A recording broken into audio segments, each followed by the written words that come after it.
March 1943, somewhere in the North African desert, a Sherman tank named Iron Fist had taken tremendous punishment during a skirmish with German Afrika Korps forces. Its engine barely ran, its transmission ground with sounds that made mechanics wince. Its armor bore scars from countless close calls with enemy fire. Most commanders would have ordered it scrapped, sent to a depot to be melted down or salvaged for parts. But Private First Class Marcus Mac Henderson had other ideas. Mac was not an engineer. He had never attended a prestigious military academy or earned advanced degrees in mechanical engineering from some prestigious university. Before the war, he had been a mechanic in a small town in rural Pennsylvania, fixing everything from tractors to broken-down farm trucks that nobody else wanted to touch. But what he understood better than almost anyone in the entire motor pool was machines. He understood how engines breathed. He understood how transmissions moved power from one place to another. He understood how to listen to a machine and hear what it was telling him about its problems and its potential. The commanding officer of the motor pool was Captain James Richardson, a career soldier who had seen enough of the war to understand that good equipment and good men were far more valuable than regulations that sounded good in headquarters but made no sense in the field. When Richardson saw Mac sitting in the dirt next to Iron Fist, sketching in a small notebook that he always carried, he knew something was brewing. Mac had that look in his eyes, the same look he got when he was solving a particularly stubborn mechanical problem. "What are you thinking, Henderson?" Richardson asked, settling down next to the private in the shadow of the disabled tank. "Sir, Iron Fist isn't dead. She's just tired and beaten up. I think I can rebuild her into something better than she was before. I think I can make her faster, tougher, and more useful than any tank we've got in this unit. Every other officer in this command would tell you that you're wasting your time and resources," Richardson said quietly. "We've got a war to fight. We don't have time for pet projects or experimental modifications on equipment that should probably just be retired. Respectfully, sir, I think they're wrong." Mac replied, his voice steady and confident. "The problem isn't that Iron Fist is beyond repair. The problem is that nobody's bothered to really look at her carefully. They see a damaged tank, and they think about the cost of repair. I see a damaged tank, and I think about the cost of repair. I see a damaged tank, and I think about the opportunity to learn something, to improve something, to create something better." Richardson was quiet for a long moment, watching the young mechanic with interest. The captain had learned during his years in the military that the best military innovations rarely came from the top of the command structure. They came from the men in the field who lived with problems every single day and had to figure out solutions or watch their friends die because the equipment wasn't good enough. "How long do you think it would take?" Richardson finally asked. "Give me a month," Mac replied. "If I have a month and access to spare parts from the salvage yard and permission to experiment with some modifications, I think I can have a tank that will outperform anything we've got in our current inventory." Richardson stood up and looked at the burned-out hulk of Iron Fist for a long time. Then he turned back to Mac. "You've got your month, but I'm going to hold you to it. And if this thing doesn't perform when you're done, you're going to have to help me explain to the general why we spent a month of maintenance crew time on what turns out to be a useless project." Mac grinned. He'd known Richardson was a different kind of officer, the kind who believed in taking chances on people who had good ideas. Now he had his chance to prove that his ideas weren't just crazy.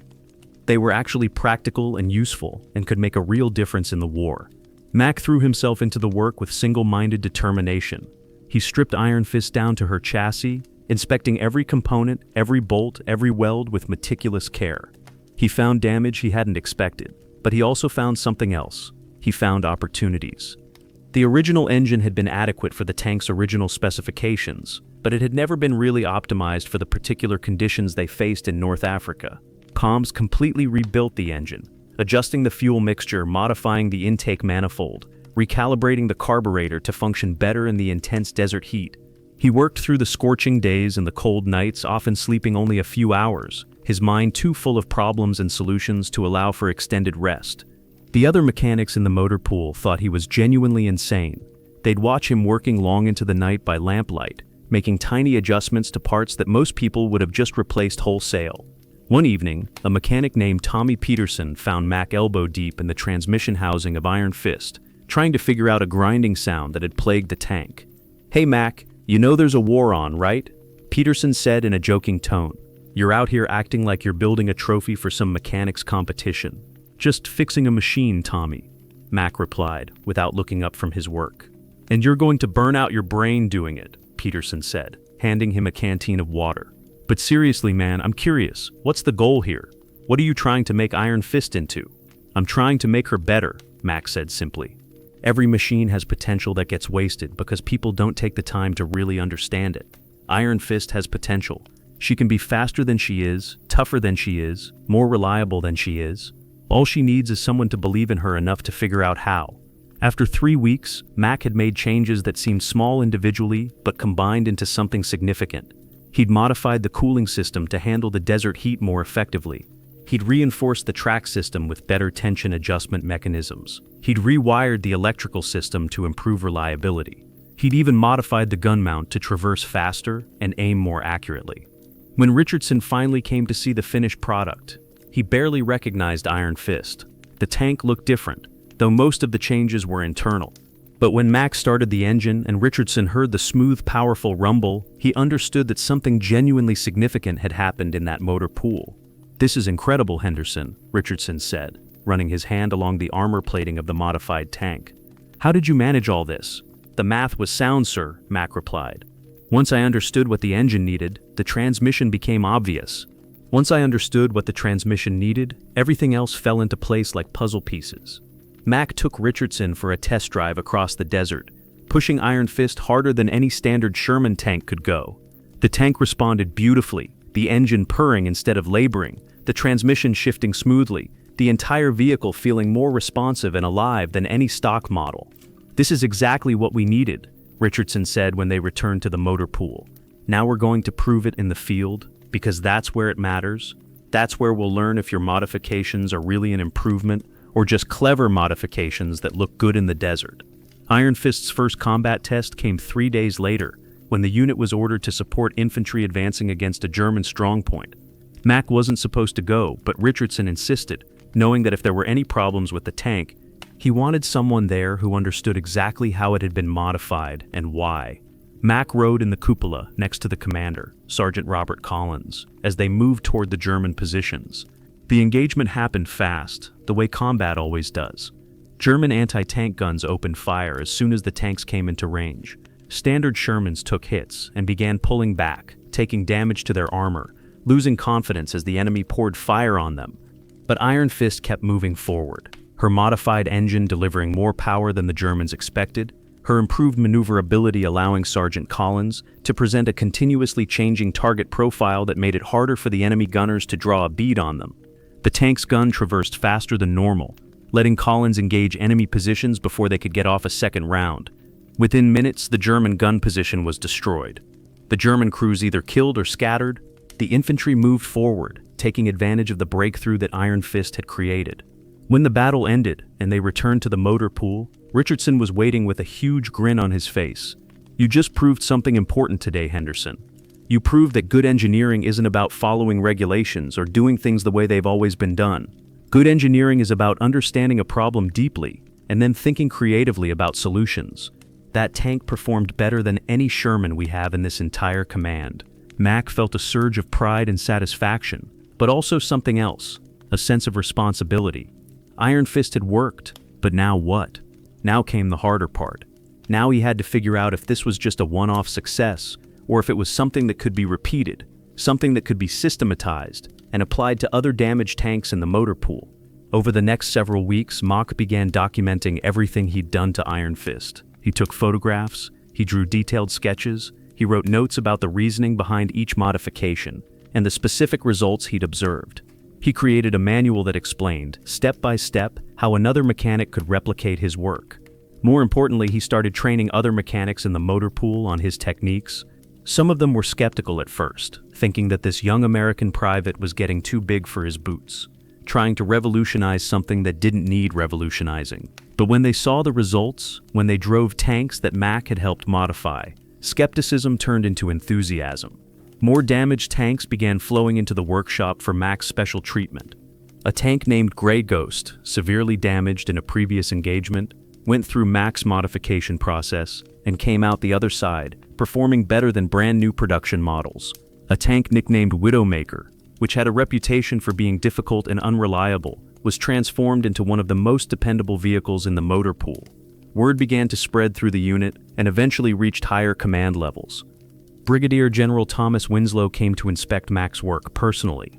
The general was a career soldier who had seen enough combat and enough military bureaucracy to appreciate genuine innovation when he encountered it. "General, this is Private Henderson," Richardson explained as they walked among the modified tanks in the motor pool. He's been experimenting with improving Sherman tank performance through systematic modifications based on careful mechanical analysis. Winslow listened as Richardson described Mac's process and results. He watched as Mac demonstrated the performance capabilities of several modified tanks. Finally, the general turned to Mac with a direct question. "Private, how many tanks do you think we could modify if we allocated significant resources to this work?" "If you gave me a dedicated team of mechanics and access to parts from damaged vehicles, I could modify 20 tanks a month," Mac replied carefully. "Maybe more if we streamlined the process. The quality of the modifications would never suffer, but the speed could increase." Winslow was quiet for a moment, his military mind calculating possibilities and logistics. "This is exactly the kind of thing we need," the general said. "We've got hundreds of damaged tanks sitting in salvage yards that we've written off as losses. If we could bring even a fraction of them back into service as modified versions that perform better than stock tanks, that changes our tactical situation significantly.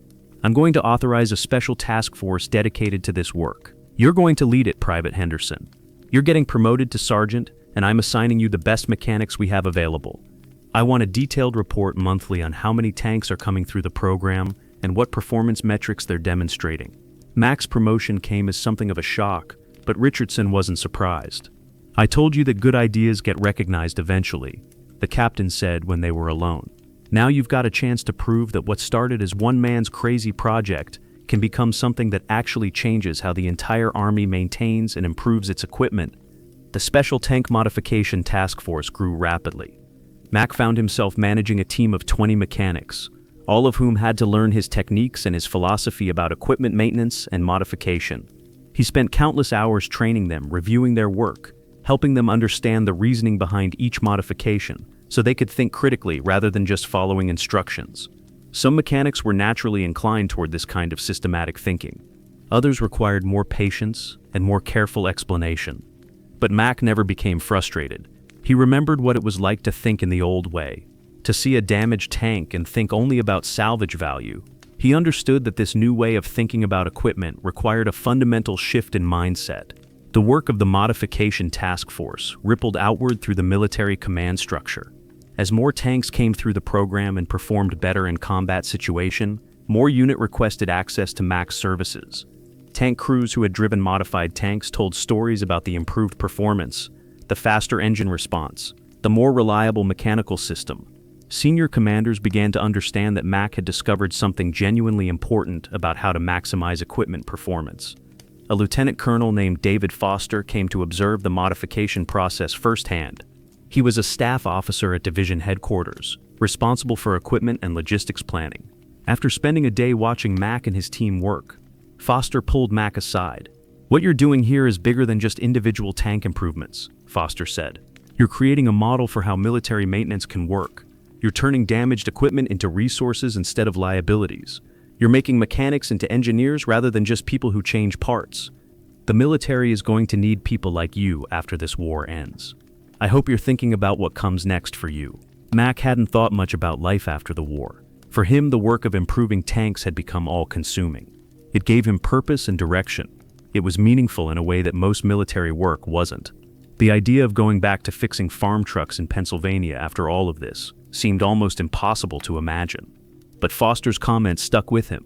What would come next? What would happen when the war finally ended and the urgent need for equipment modifications no longer existed? Those questions would have to wait. For now, there was too much work to do, too many tanks coming through the workshop, too many soldiers depending on the equipment that Mac and his team were preparing for combat. By late 1944, the Tank Modification Task Force had processed over 500 vehicles. Tank commanders from units across the theater had learned that modified tanks handled better in combat, had more responsive engine performance, and suffered from fewer mechanical failures than standard production models. The reputation of Mac's work had grown to the point where some commanders were specifically requesting modified tanks for their units, understanding that the extra performance advantage could mean the difference between victory and defeat in combat situations.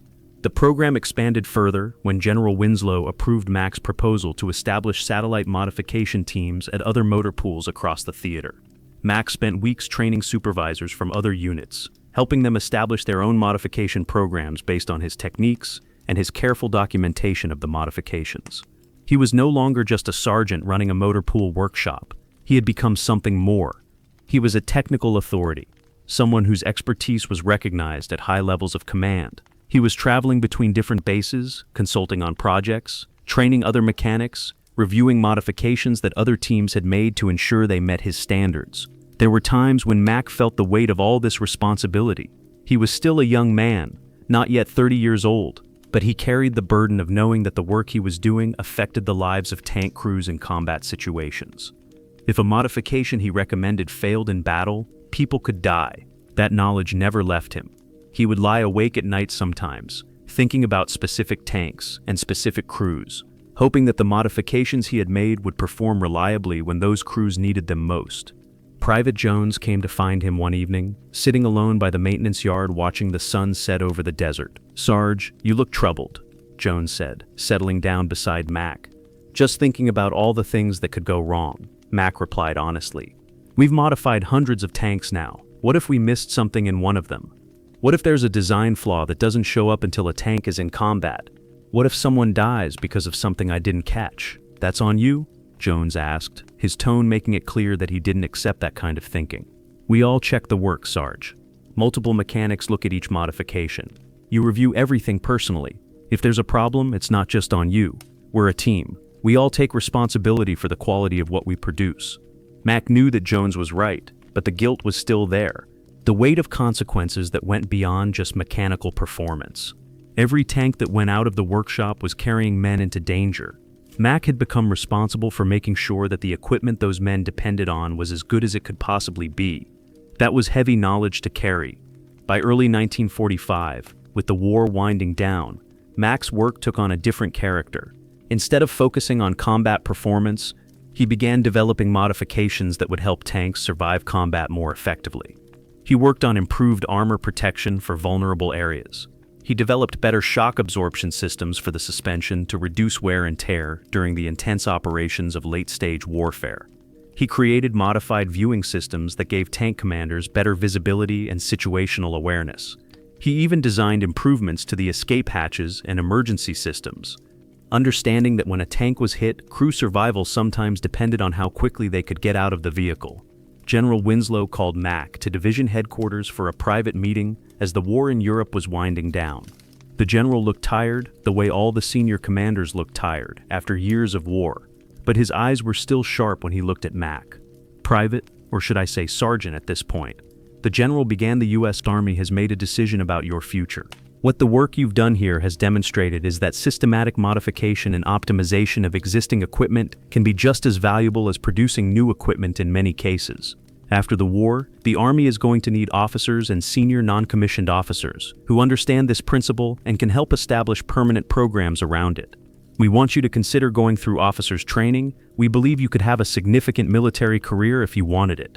Mac was stunned. An officer's commission? He had never even considered such a thing. He was a mechanic, a practical man who understood machines. He wasn't trained in the kind of military theory and strategy that officers needed to understand. "I'm very honored, sir," Mac replied carefully. "But I'm not sure I'm the right person for that.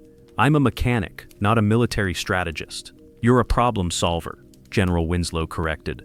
"You're someone who understands how to improve systems, how to think systematically about problems, and how to turn those thoughts into concrete action. Those are exactly the kinds of people the military needs in officer positions. Think about it. Take some time. I'll make the arrangements if you decide you want to pursue it." Mac did think about it. For weeks after his meeting with the general, he talked to Captain Richardson about it. He talked to some of the senior mechanics in his team.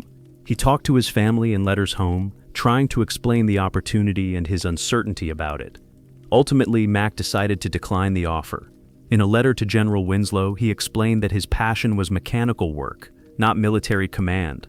He believed he could be more valuable to the Army doing what he did best, which was improving equipment and training mechanics to think systematically about their work. He didn't want to spend his career in administrative and command positions, when his real expertise lay in engineering and technical knowledge. When the war finally ended in August 1945, Mac was in his workshop when he heard the news. He felt relief and exhaustion and a strange sense of emptiness all at the same time. The mission that had given his life such clear direction and purpose for the last 3 years was suddenly over. The urgency was gone. The moral clarity of a war against genuine evil was replaced by the ambiguity of peace and the question of what came next. Thousands of soldiers experienced the same confusion at that moment. They had trained for war, fought in war, organized their entire lives around the demands of war. Now they had to figure out how to live in peace. For many of them, it was terrifying. Mac returned to his small town in Pennsylvania in late 1945, carrying his discharge papers and memories, but uncertain about his future. His old boss at the repair shop wanted him back, offering him his old job with a raise and the promise of a partnership eventually. Mac accepted, grateful for the familiar work and the connection to his pre-war life. But something had changed in him. The work of fixing farm equipment seemed small now, almost pointless when compared to the work he had been doing in North Africa. He found himself constantly thinking about how machines could be modified and improved, how systems could be optimized, how good engineering could solve real problems. After 6 months of struggling with the gulf between his wartime work and his peacetime job, Mac made a decision. He opened his own business, a specialty shop dedicated to equipment modification and optimization. He targeted small businesses, farms, and industrial operations that had damaged or aging equipment that they didn't want to replace. He offered to study their equipment problems and design modifications that could extend the useful life of their machines and improve their performance. The business grew slowly at first, but word of mouth traveled, and Mac's reputation for delivering quality modifications for reasonable prices spread throughout the region. He hired other experienced mechanics, training them in his systematic approach to problem solving and equipment analysis. By the early 1950s, Mac's business had grown into one of the most respected equipment modification shops in Pennsylvania. He was doing work that he found deeply satisfying, using the skills and techniques he had developed during the war for peaceful purposes, instead of wartime application. Customers came from hundreds of miles away, specifically to have Mac look at their equipment problems, because they knew that he would find creative, practical solutions that other shops had overlooked. Mac never spoke much about his wartime work. When customers or employees asked about his military service, he would deflect, offering vague comments about being a mechanic in North Africa and leaving it at that. He didn't mention the promotion to sergeant, the special task force, the hundreds of tanks that he had modified, the recognition from senior generals. He was uncomfortable with being treated as important or special. In his mind, he had just done a job that needed doing, and now he had moved on to other work. It wasn't until 1984, nearly 40 years after the end of the war, that the true significance of Mac's wartime work began to be recognized by historians and military analysts. A researcher named Dr. Elizabeth Chen was working on a comprehensive study of American military innovation during the Second World War. She had found references to a tank modification program in North Africa that had supposedly improved the performance of hundreds of Sherman tanks, but she could find almost no documentation about it. The program seemed to have been largely forgotten by military historians. After months of research, Dr. Chen finally tracked down Marcus Henderson, now 67 years old and still operating his equipment modification shop in Pennsylvania. When Dr. Chen showed up at his shop and explained who she was and what she was researching, Mac's first reaction was to try to send her away. "That was a long time ago," he said politely. "I'm not sure I'm the right person to talk to about ancient military history." But Dr. Chen was persistent. She explained how the tank modification program had contributed to American military effectiveness, how similar programs had been established in other theaters based on Mac's model, how his systematic approach to equipment optimization had eventually influenced post-war military equipment procedures. "Sir, your work changed how the military thinks about maintenance and equipment management," Dr. Chen said. "That impact continued long after the war ended. Whether you acknowledge it or not, you're an important part of World War II history." Mac reluctantly agreed to be interviewed, though he remained uncomfortable with the way Dr. Chen kept using words like important and innovative to describe what he had done during their long conversation. Mac said something that Dr. Chen would include in her book as a perfect encapsulation of his philosophy. "I wasn't doing anything special. I was just looking at damaged machine and asking myself what they could become if I took enough time to understand them properly." Most people look at a broken tank and see a problem or a waste of resource. I looked at broken tanks and saw potential. That's not special. That's just thinking differently about what other people had already decided was worthless. In 1987, Dr. Chen's book was published, and Marcus Henderson's wartime work received genuine recognition from the military history community for the first time. Articles appeared in military history journals. Tank enthusiasts and historians sought him out. Military museums contacted him about preserving documentation of his work, but Mack remained largely uninterested in the attention. He continued to operate his equipment modification shop, continuing to work with his hands, continuing to solve problems for customers who had nowhere else to turn. When he finally retired in 1992, at the age of 75, he had trained over a dozen mechanics in his methodology, and his shop had become the most respected equipment modification operation in the entire region. He received letters from people whose businesses and operations had been saved by his modifications. He received photographs and messages from tank veterans who had driven through his modification program and survived the war because of his work. But the accolade he seemed most proud of was simple and humble. On the wall of his shop, he had hung a handwritten note from a young mechanic who had trained under him. It read simply, "Thank you for teaching me that every machine has potential, and that one person with good ideas and determination can change the world." Marcus Henderson died peacefully in his sleep in 1998 at the age of 81. His obituary in the local newspaper mentioned that he had been a mechanic and a veteran, and that he had run a successful equipment modification business for many decades.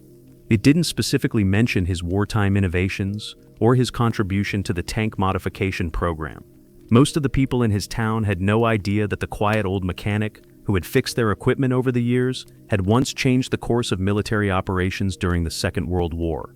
But in military museums and historical archives across America, the documentation of his work remains preserved. Photographs of modified Sherman tanks with detailed notes about what Mack had changed and why, training manuals that he had created, explaining his systematic approach to equipment analysis and modification, commendations from generals who had recognized the value of his work. All of it serves as a reminder that military innovation doesn't always come from the top of the command structure, from generals and admirals with prestigious educations and decades of experience.